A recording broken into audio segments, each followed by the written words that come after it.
नमस्कार दोस्तों, मधुर कथाएं चैनल पर एक बार फिर से आपका हार्दिक अभिनंदन है।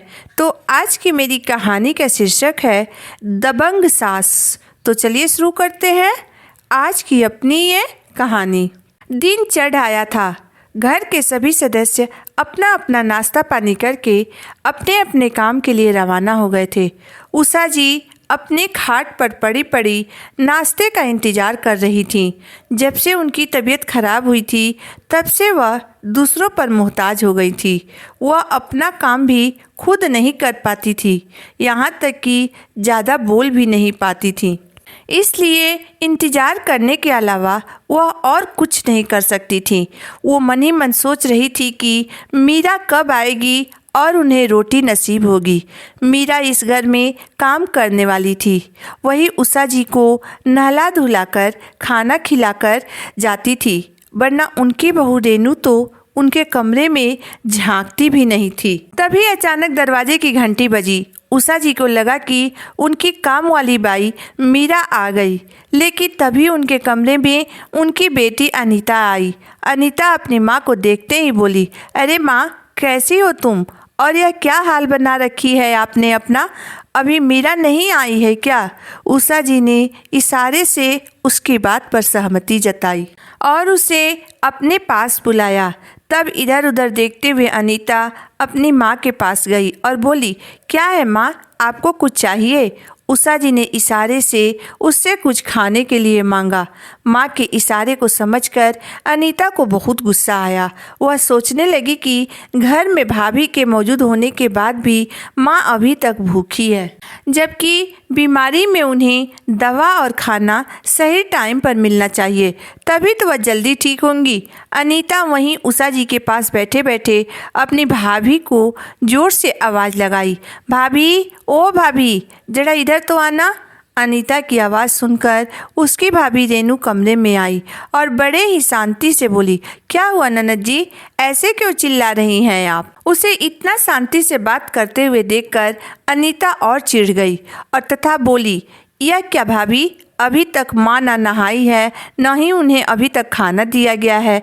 उसकी बात सुनकर रेनू बोली, वह मीरा अभी तक नहीं आई है इसलिए। यह सुनकर अनीता भड़क गई और बोली, अगर मीरा नहीं आई है तो क्या आप माँ को खाना नहीं खिला सकती हैं क्या?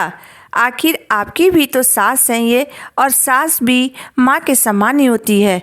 ये सुनकर रेनू बोली, अच्छा, कब से? और मैं मुफ्त की रोटी खाने वाली इन्हें रोटी कैसे खिला सकती हूँ?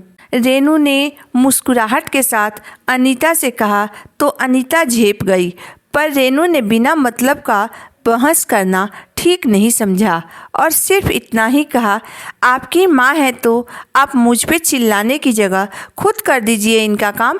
रही बात खाना खिलाने की, तो रसोई घर कहाँ है और कौन सा सामान कहाँ रखा है वह भी आपको पता है। मेरी ज़रूरत ही कहाँ है? यह कहकर रेनू चुपचाप अपने कमरे में चली गई। अनीता खुद ही उठी और चुपचाप रसोई में से अपनी माँ के लिए पहले खाना लेकर आई और उन्हें खाना खिलाने लगी। इधर रेनू अपने कमरे में आ गई।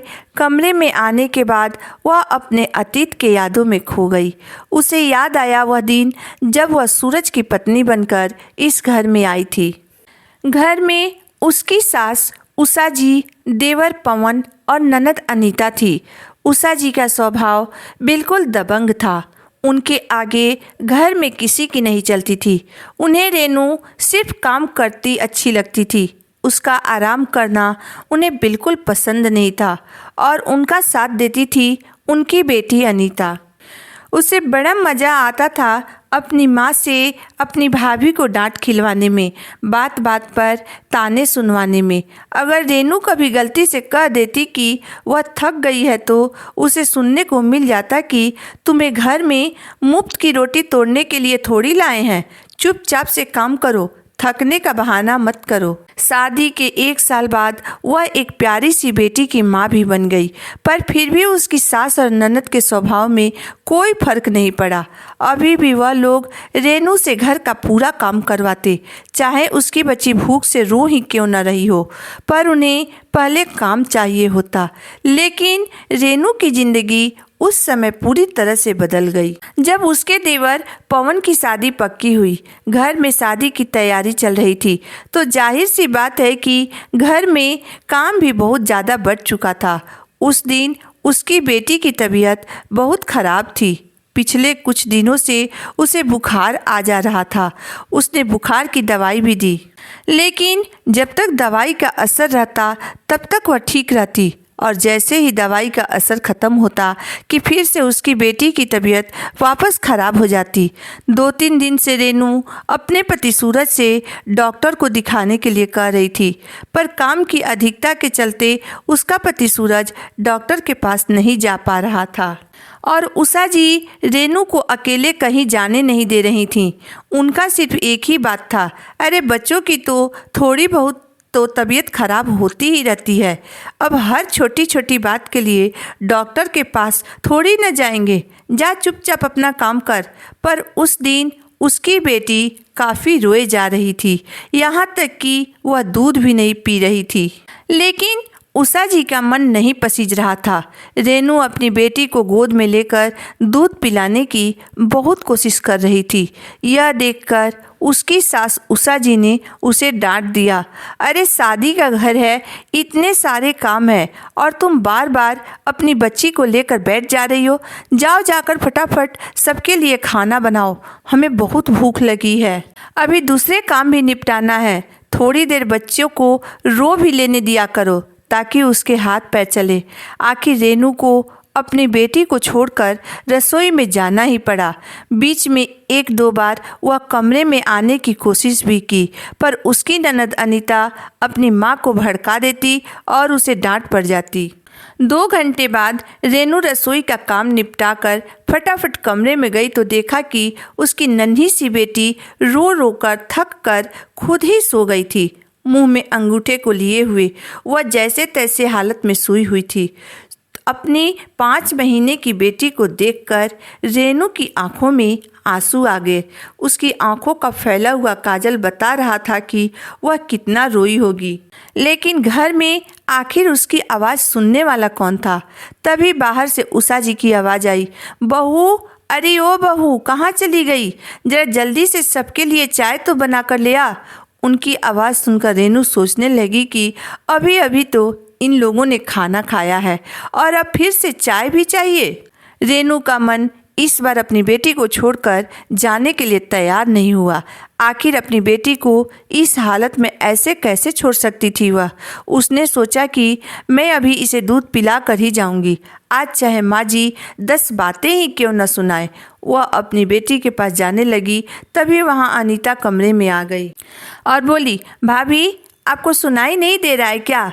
जल्दी से सबके लिए चाय बना दो, हम लोगों को अभी बाजार भी जाना है। तो रेनू ने उससे कहा, अनीता जी आज आप चाय बना लीजिए, मैं अभी अपनी बेटी को दूध पिलाऊंगी। रेनू का जवाब सुनकर अनीता उषा जी को आवाज़ लगाते हुए बोली, माँ, भाभी चाय बनाने के लिए मना कर रही हैं। यह सुनकर उषा जी गुस्से में लाल पीली होती हुई कमरे में आ गई और बोली, क्यों री, तेरी इतनी हिम्मत कि तुम काम करने से मना कर रही है? तुझे इस घर में मुफ्त की रोटी तोड़ने के लिए लाए हैं क्या? जा जाकर जल्दी से सबके लिए चाय बना। लेकिन रेनू वहाँ से हिली तक नहीं और जाकर चुपचाप अपनी बेटी के पास बैठ गई। उषा जी फिर से लगभग चिल्लाते हुए बोली, हाय राम, देखो तो इसकी हिम्मत, मेरी बात को अनसुना कर रही है। अरे थोड़ी देर दूध नहीं पिएगी तो मर नहीं जाएगी तेरी बेटी। यह सुनकर रेनू के तन बदन में आग लग गई और उसने जोर से चिल्लाते हुए कहा, बस माँ जी, बहुत बोल दिया आपने। अगर इतना ही आपको चाय पीने की शौक़ है तो अपनी बेटी से चाय बनवा कर पी लीजिए। खुद तो खा पी कर के बैठी हैं आप लोग, पर मेरी बच्ची तो भूखी है, मैं उसे और भूखी नहीं रखूँगी। कह दिया बस, इसके लिए चाहे मुझे कोई भी सज़ा मिले। इससे पहले उषा जी कुछ कहती, रेनू ने अपनी बेटी को गोद में लेने के लिए उठाया, लेकिन यह क्या, उसकी बेटी के शरीर में तो कोई हलचल ही नहीं दिख रही थी। उसने 2-3 बार अपनी बेटी को हिलाया डुलाया भी, लेकिन उसके शरीर में हलचल नज़र नहीं आ रही थी। रेनू जोर से चिल्लाई। उसकी आवाज़ सुनकर उषा जी और अनीता भी घबरा गई, पर उनसे कुछ करते न बना। रेनू अपनी बच्ची को गोद में लेकर बदहवास सी बाहर की तरफ दौड़ी और पड़ोसियों की मदद से अपनी बेटी को लेकर अस्पताल पहुंची। वहां पता चला कि उसकी बेटी को निमोनिया हो गया है और उसकी हालत बहुत गंभीर है। डॉक्टर जल्दी जल्दी उसे बचाने की कोशिश में लग गए, लेकिन जब तक सूरज और पवन हॉस्पिटल में पहुंचे तब तक रेनू की बेटी ने दम तोड़ दिया था। उस दिन का सदमा रेनू के दिल में ऐसा बैठा कि आज रेनू पूरी तरह से बदल गई है। हालांकि इसके बाद रेनू और दो बच्चों की मां बन गई, लेकिन अपने उस 5 महीने के मासूम बच्ची का दम तोड़ना वह आज तक नहीं भूली थी। आज रेनू पूरी तरह से बदल चुकी थी। वह अपनी बेटी के मौत के लिए अपने सास और ननद को जिम्मेदार मानती है, इसलिए उसने आज तक उषा जी और अनीता को माफ़ नहीं किया था। उस हादसे के बाद उषा जी अपने छोटे बेटे पवन के साथ रहने लगी। उनकी इन्हीं आदतों के चलते पवन की पत्नी ने उनकी सेवा करने से साफ साफ मना कर दिया। आखिर थक हार कर उषा जी को सूरज के पास ही जाना पड़ा। सूरज अब अपने बेटे होने का फर्ज तो निभा रहा था, लेकिन वह भी अपनी बच्ची की मौत को नहीं भुला पाया था। इसलिए दोनों पति पत्नी उषा जी के कमरे में नहीं जाते थे, बल्कि उनकी सेवा के लिए मीरा को रख लिया था। आखिर उषा जी को उनके करने का फल तो मिलना ही था। यह बात उषा जी भी समझ चुकी थी, इसलिए वह भी अब ज़्यादा कुछ नहीं कर सकती थी और न ही अपने बहू को कुछ भी बोल सकती थी। दोस्तों, यह कलयुग है। इसमें इस जन्म में किए गए करने की सज़ा इस जन्म में ही भुगत लेना है। मनुष्य को अपनी हर करने का फल इस धरती पर भोग लेना है।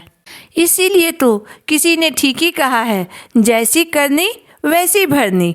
आपको मेरी कहानी कैसी लगी, आप मुझे ज़रूर बताइएगा। अगर आपको मेरी कहानी अंत तक पढ़ने और सुनने के बाद पसंद आई हो तो मेरे वीडियो को लाइक कर दीजिएगा, चैनल को सब्सक्राइब कर दीजिएगा। तो फिर मिलते हैं एक नई वीडियो, एक नई कहानी के साथ। तब तक के लिए धन्यवाद।